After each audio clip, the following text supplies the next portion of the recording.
Hello दोस्त, आज हम बात करेंगे केदारनाथ मंदिर, जो 400 साल तक बर्फ के अंदर दबा एक मंदिर, जिस पर बड़ी सी बड़ी बर्फ की चट्टानें आके गिरती रही, फिर भी इस मंदिर को कोई हानि नहीं पहुंची। और फिर कई साल बाद जब बर्फ पिघलने लगी, तब यह मंदिर सामने आया और साइंटिस्ट और जियोलॉजिस्ट इसे सही सलामत देखकर दंग रह गए। एक ऐसा मंदिर जिसके दर्शन करने पर माना जाता है कि मोक्ष के सभी रास्ते खुल जाते हैं, क्योंकि महाभारत के अंत में शिवजी ने स्वयं यहाँ पर प्रकट होकर पांडवों को स्वर्ग का रास्ता दिखाया था। ये है शिवजी के 12 ज्योतिर्लिंग में से एक माने जाने वाला हिमालय की चोटियों के बीच बसा श्री केदारनाथ मंदिर। जय श्री केदार उत्तराखंड में रुद्रप्रयाग नाम का एक छोटा सा शहर है, जो खूबसूरत वादियों से सजा हुआ है, और इन्हीं खूबसूरत वादियों में बसा है शिवजी के सम्मान में बना बाबा केदारनाथ मंदिर। इस विशाल मंदिर को हिंदुस्तान के सबसे पुराने धार्मिक स्थानों में से एक माना जाता है। केदारनाथ मंदिर का सबसे पहला वर्णन 7वीं सदी में लिखे गए स्कंद पुराण में किया गया था, और ये इस बात को दर्शाता है कि यह मंदिर कितना पुराना है। समुद्र के तट से 3384 मीटर ऊपर बसा यह मंदिर एक 6 फीट के ऊंचे पत्थर के प्लेटफॉर्म पर बना है, और यहाँ पे आपको सबसे पहले शिव जी के वाहन नंदी जी की पत्थर से बनी हुई एक सुंदर सी मूर्ति दिखाई देगी। नंदी महाराज के ठीक सामने है मंदिर का मुख्य भाग, जिसमें एक बड़ा सा मंडप बनाया गया है, जिसके बीचों बीच है मंदिर का गर्भगृह, जिसमें बसा हुआ है एक पिरामिड शेप का शिवलिंग। और ऐसा शिवलिंग आपको कहीं देखने को नहीं मिलता। बर्फीले पहाड़ों के बीच बसे इस मंदिर से कई हैरान कर देने वाली बातें जुड़ी हुई हैं। कहा जाता है कि इस मंदिर को पांडवों ने बनाया था। मान्यता के अनुसार महाभारत के युद्ध में अपने गुरु और अपने भाइयों का वध करने के बाद पांडव खुद को अपराधी मानने लगे थे, पापी मानने लगे थे, और फिर युद्ध के बाद उन्होंने कई वर्षों तक हस्तिनापुर पर राज किया। पर जब इतने समय बीत जाने के बावजूद उनके मन को शांति नहीं मिली, तो वह अपनी समस्या का समाधान ढूंढने के लिए महर्षि वेद व्यास के पास जा पहुंचा। और फिर वेद व्यास जी ने उनसे कहा कि अपने पापों से मुक्ति पाने के लिए उन्हें शिवजी के शरण में जाना होगा। इसके बाद पांडवों ने अभिमन्यु के पुत्र परीक्षित को सारा राज्य सौंप दिया, और द्रौपदी के साथ शिवजी की खोज में काशी चले गए। लेकिन जब काशी में भी उन्हें भगवान शिव के दर्शन नहीं मिले, तो उन्होंने काशी छोड़ दी और यहां से वहां भटकने लगे। पांडव जहां भी शिवजी को ढूंढते हुए पहुंचते, शिवजी वहां से कहीं और चले जाते। आखिरकार शिवजी उत्तराखंड के गुप्त काशी में जाकर बस गए। अब लोकल्स का मानना यह है कि जब पांडव उन्हें ढूंढते हुए वहां पहुंचे, तो उनसे छुपने के लिए शिवजी ने नंदी बेल का रूप धारण कर लिया और वह गाय के झुंड में छिप गए, और फिर काफी समय तक पांडव उन्हें ढूंढते रहे। आखिरकार भीम ने उन्हें स्पॉट कर लिया, उन्हें पहचान लिया, और फिर पांडव को अपनी तरफ आते देख नंदी रूप में खड़े शिवजी धरती में समाने लगे, और उन्हें रोकने के लिए भीम ने उनके पीठ के एक हिस्से को पकड़ लिया, और वही हिस्सा धरती से बाहर रह गया। वो हिस्सा एक पिरामिड शेप के शिवलिंग में बदल गया, और आज बाबा केदारनाथ मंदिर में हम इसी शिवलिंग की पूजा करते हैं। पांडवों की निष्ठा देखकर भगवान शिव जी प्रसन्न हुए और उनके सामने प्रकट हुए। उन्होंने पांडवों को माफ कर दिया और स्वर्ग प्राप्ति का रास्ता भी बताया। इसके बाद पांडवों ने शिव जी का धन्यवाद किया, और जिस जगह पर शिवलिंग प्रकट हुआ था, वहां उनके सम्मान में एक मंदिर बनाया, जिसे हम आज बाबा केदारनाथ मंदिर के नाम से जानते हैं। कहते हैं कि जब शिवजी का बैल रूप धरती में समाया था, तब उस बैल का मुख रुद्रनाथ में जता, कल्पेश्वर में, भुजा तुंगनाथ में और नाभि मध्य महेश्वर में प्रकट हुई थी। और इसीलिए केदारनाथ के साथ इन 4 स्थानों को मिलाकर पंच केदार कहा जाता है।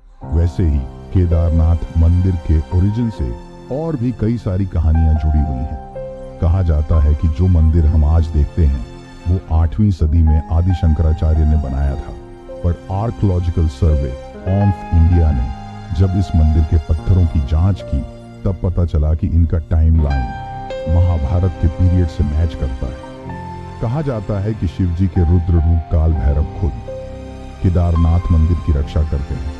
3 आंखें, 4 हाथ, गले में खोपड़ों की माला, एक हाथ में त्रिशूल, दूसरे में डमरू, तीसरे हाथ में पाशा और चौथे हाथ में एक खोपड़ी और उनके साथ होता है उनका वाहन माने जाने वाला एक काले रंग का कुत्ता। केदारनाथ मंदिर से 500 मीटर दूर उत्तर की तरफ आपको बाबा भैरवनाथ का एक छोटा सा मंदिर दिखाई देगा।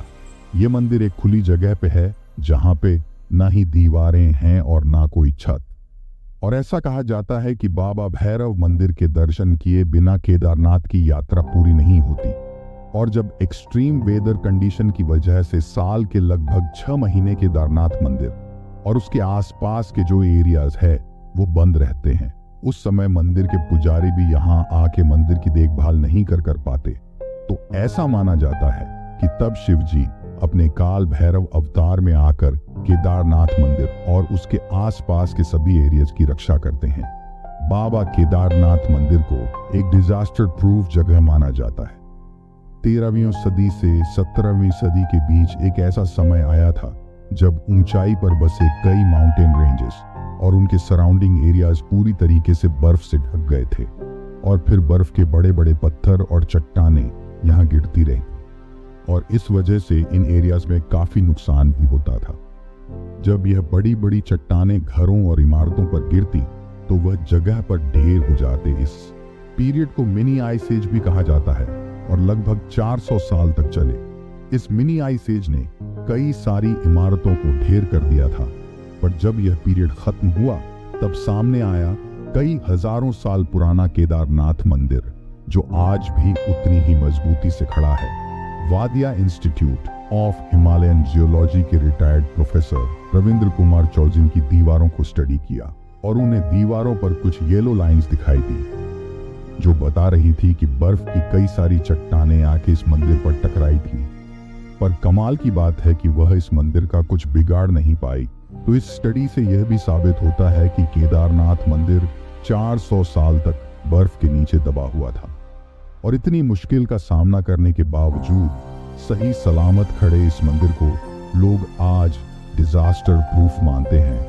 और 2013 के उत्तराखंड फ्लड्स के बाद इस बात को और भी ज्यादा बढ़ावा मिला। उत्तराखंड में तबाही मचाने वाले यह फ्लड्स मंदिर के मुख्य मंडप के एक पत्थर को भी हिला नहीं पाए। ये इंसिडेंट के बाद आर्कियोलॉजिकल सर्वे ऑफ इंडिया ने इस मंदिर को स्टडी किया और तब सामने आया कि केदारनाथ का जो मंदिर है ये एक डिजास्टर प्रोन एरिया को ध्यान में रख के बनाया गया है। इस मंदिर के पत्थरों को आपस में जोड़ने के लिए इंटरलॉकिंग टेक्निक्स का इस्तेमाल किया गया है।